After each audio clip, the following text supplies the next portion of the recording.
بسم اللہ الرحمن الرحیم۔ السلام علیکم۔ میرا نام ہے اشنال اور میں آپ کی خدمت میں حاضر ہوں ایک نئے ٹاپک کے ساتھ۔ میں امید کرتی ہوں کہ آپ سب لوگ خیر و عافیت سے رمضان مبارک گزار رہے ہوں گے۔ ناظرین گرامی، بحیثیت ایک مسلمان کی زندگی کے بنیادی مسائل کو جاننا ہمارا پہلا فرض ہے، اور بنیادی مسائل ہماری عبادات سے متعلق بھی ہوتے ہیں جن کا جاننا ہمارے لیے بہت ضروری ہے۔ اگر ہم روزے سے ریلیٹڈ ان چھوٹی چھوٹی باتوں کو نظر انداز کر دیں تو ہو سکتا ہے ہمارا روزہ فاسد ہو جائے، یا ہم پر قضا لازم آ جائے، یا ہم پر اس کا کفارہ واجب ہو۔ لیکن چونکہ ہم ان بنیادی مسائل کو جانتے ہی نہیں ہوں گے تو پھر اپنی لا علمی میں گناہ کر بیٹھیں گے۔ اس ویڈیو میں آپ کے ساتھ شیئر کروں گی روزے کی حالت میں وہ چھوٹے سے چھوٹا اور بڑے سے بڑا کام جس کی وجہ سے ہمارا روزہ یا تو فاسد ہو جاتا ہے یا ٹوٹ جاتا ہے اور ہم پر قضا یا کفارہ لازم آ جاتا ہے۔ ویڈیو کو کہیں بھی اسکپ مت کیجیے گا، کیونکہ ان سب باتوں کا جاننا روزے کی بہترین صحت کے لیے بہت ہی ضروری ہے۔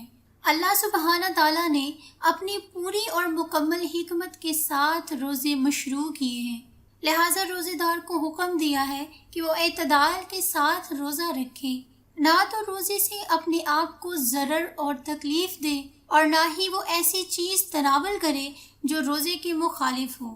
ناظرین، روزہ توڑنے والی اشیاء کی دو قسمیں ہیں۔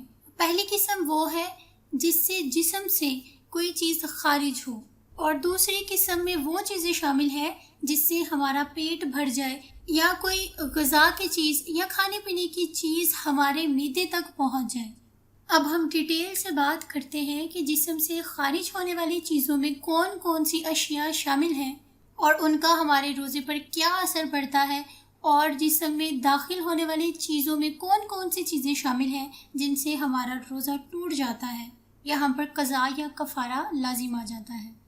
سب سے پہلے بات کرتے ہیں میاں بیوی کی صحبت کرنے کی۔ سورہ بقرہ کی آیت نمبر 187 میں اللہ تعالیٰ کا فرمان ہے، جس کا مفہوم کچھ یوں ہے کہ تمہارے لیے روزوں کی راتوں میں اپنی بیویوں کے پاس جانا حلال کر دیا گیا۔ وہ تمہاری پوشاک ہیں اور تم ان کی پوشاک ہو۔ اللہ کو معلوم ہے کہ تم اپنے حق میں خیانت کرتے تھے، سو اس نے تمہارے حال پر رحم کیا اور تمہیں معاف فرما دیا۔ اب روزوں کی راتوں میں بے شک ان سے مباشرت کرو، اور جو اللہ تعالیٰ نے تمہارے لیے لکھ دیا ہے چاہا کرو۔ اس آیت مبارکہ سے یہ بات ظاہر ہے کہ روزے کی حالت میں میاں بیوی صحبت نہیں کر سکتے، اور ایک حدیث سے بھی یہ بات جان لیتے ہیں۔ حضرت ابو ہریرہ رضی اللہ تعالیٰ عنہ روایت کرتے ہیں کہ ہم آقا دو جہاں صلی اللہ علیہ وسلم کی خدمت میں حاضر تھے۔ ایک شخص مجلس میں آیا اور عرض کرنے لگا، یا رسول اللہ صلی اللہ علیہ وسلم، میں ہلاک ہو گیا۔ آپ صلی اللہ علیہ وسلم نے پوچھا، تیرے ساتھ کیا واقعہ پیش آیا؟ اس نے عرض کیا کہ میں رمضان المبارک میں بحالت روزہ اپنی بیوی سے جمع کر بیٹھا ہوں۔ آپ صلی اللہ علیہ وسلم نے فرمایا، کیا تیرا کوئی غلام ہے جسے تو اس کے کفارے میں آزاد کر دے؟ تو وہ عرض کرنے لگا، نہیں یا رسول اللہ۔ آپ صلی اللہ علیہ وسلم نے پوچھا، کیا تو مسلسل 2 مہینے کے روزے رکھ سکتا ہے؟ اس نے عرض کی کہ نہیں۔ آپ صلی اللہ علیہ وسلم نے پوچھا، 60 مسکینوں کو کھانا کھلا سکتا ہے؟ اس نے عرض کیا، نہیں۔ پھر وہ بیٹھا رہا یہاں تک کہ آپ صلی اللہ علیہ وسلم کے پاس ایک ٹوکرا کھجور کا آیا۔ آپ صلی اللہ علیہ وسلم نے پوچھا، سائل کہاں گیا؟ وہ کہنے لگا، حاضر ہوں۔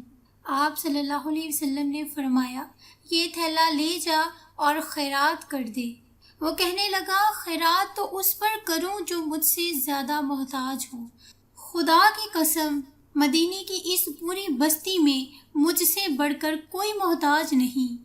اس پر آپ صلی اللہ علیہ وسلم مسکرائے، یہاں تک کہ آپ صلی اللہ علیہ وسلم کے دندان مبارک اندر تک نظر آنے لگے۔ پھر آپ صلی اللہ علیہ وسلم نے فرمایا، اسے لے جا اور اپنے گھر والوں کو کھلا، تیرا کفارہ ادا ہو جائے گا۔ آیت مبارکہ اور حدیث مبارکہ دونوں سے یہ بات ثابت ہو گئی کہ روزے کی حالت میں صحبت نہیں کی جا سکتی۔ اگر کوئی ایسا کرے تو اس پر قضا اور کفارہ دونوں لازم ہیں۔ قضا کا طریقہ یہ ہے کہ رمضان المبارک کے بعد اس روزے کے بدلے کا ایک روزہ رکھا جائے، اور کفارے کا طریقہ یہ ہوگا کہ ایک غلام کو آزاد کرے۔ اب چونکہ غلام تو ہے نہیں، یہ طریقہ زیادہ مؤثر نہیں ہوگا۔ یا پھر 60 مسکینوں کو اوسط کھانا کھلائے، یا پھر 2 ماہ کے مسلسل روزے رکھے، اور روزے اس طرح سے رکھے کہ 1 ماہ کے روزے مسلسل رکھے اور پھر دوسرے ماہ کا پہلا روزہ پہلے ماہ کے روزوں کے ساتھ رکھے، اور اس کے بعد چاہے روزے مسلسل رکھے یا وقفے سے رکھے، اس کا کفارہ ہو جائے گا۔ اس کے بعد نمبر آتا ہے اپنی شہوت کو خود ہی پورا کرنے کے لیے جو لوگ ہینڈ پریکٹس کرتے ہیں، کیا اس سے روزہ ٹوٹ جاتا ہے؟ تو روزے دار کے بارے میں اللہ تعالیٰ کا جو حکم ہے پہلے وہ سن لیں۔ وہ اپنا کھانا پینا اور شہوت میری وجہ سے ترک کرتا ہے، اور ہینڈ پریکٹس بھی شہوت کو پورا کرنے کے لیے ہی کی جاتی ہے، اور جو شخص بھی روزے کے دوران یہ کام کرے اور اس کا انزال بھی ہو جائے تو اس کو چاہیے کہ اس دن کا روزہ تو ادا کرے، اور رمضان کے بعد روزے کی قضا اس پر لازم ہے۔ لیکن اگر انزال نہیں ہوا تو پھر اس کا روزہ نہیں ٹوٹا اور اس پر روزے کی قضا بھی نہیں ہے۔ اس کے بعد جسم سے خارج ہونے والی چیزوں میں حیض اور نفاس شامل ہیں جن سے روزہ ٹوٹ جاتا ہے۔ نفاس کی حالت میں عورت روزہ نہیں رکھ سکتی، یعنی بچے کی پیدائش کے بعد والے جو دن ہیں اس میں عورت روزہ نہیں رکھ سکتی۔ اگر کسی عورت نے روزہ رکھا اور اسے حیض آ گیا تو اس کا روزہ ٹوٹ گیا، پھر چاہے روزہ افطار ہونے سے کچھ منٹ پہلے ہی کیوں نہ ہوا ہو، روزہ ٹوٹ جائے گا۔ لیکن عورت اگر صرف محسوس کرے اور انزال نہ ہوا ہو بلکہ انزال افطار کے بعد ہو تو پھر اس کا روزہ صحیح ہے، اس کا روزہ نہیں ٹوٹے گا۔ اگر کوئی روزے دار شخص ناک کے ذریعے کوئی چیز اپنے معدے تک پہنچائے تو اس کا روزہ ٹوٹ جائے گا، کیونکہ کھانا پینا کہتے اس چیز کو ہے جو چیز منہ کے راستے داخل ہو کر معدے تک پہنچ جائے، یعنی اصل مقصد معدے تک پہنچنا ہے۔ ناک میں پانی کے حوالے سے نبی پاک صلی اللہ علیہ وسلم کی حدیث سے استفادہ کرتے ہیں۔ آپ صلی اللہ علیہ وسلم نے فرمایا، ناک کے اندر پانی چڑھانے میں مبالغہ کرو، لیکن روزے کی حالت میں ایسا نہ کریں۔ اس لیے اگر ناک سے پانی کا معدے میں داخل ہونا روزے پر اثر انداز نہ ہوتا تو نبی پاک صلی اللہ علیہ وسلم اس سے منع نہ فرماتے۔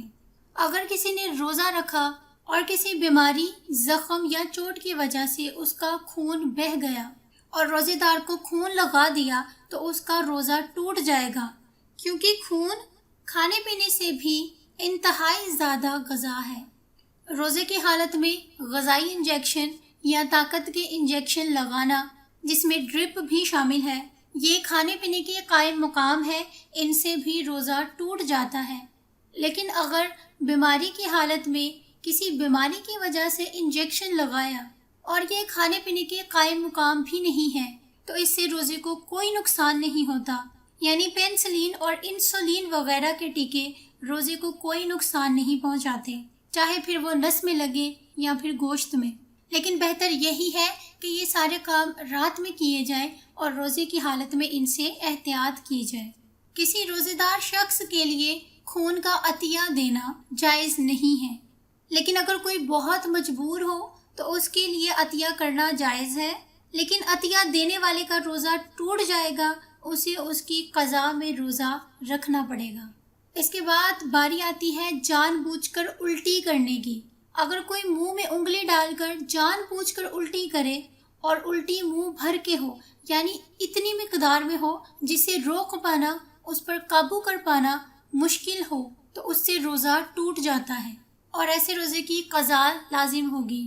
اگر روزے کے دوران کسی ایسی اسمیل کو سونگھتا ہے جس کو سونگھنے سے اس کا جی متلائے اور اس کو الٹی محسوس ہو اور وہ کر بھی دے تو پھر بھی روزہ ٹوٹ جائے گا اور اس کی قضا اس پر لازم ہوگی۔ منہ میں دھاگا ڈال کر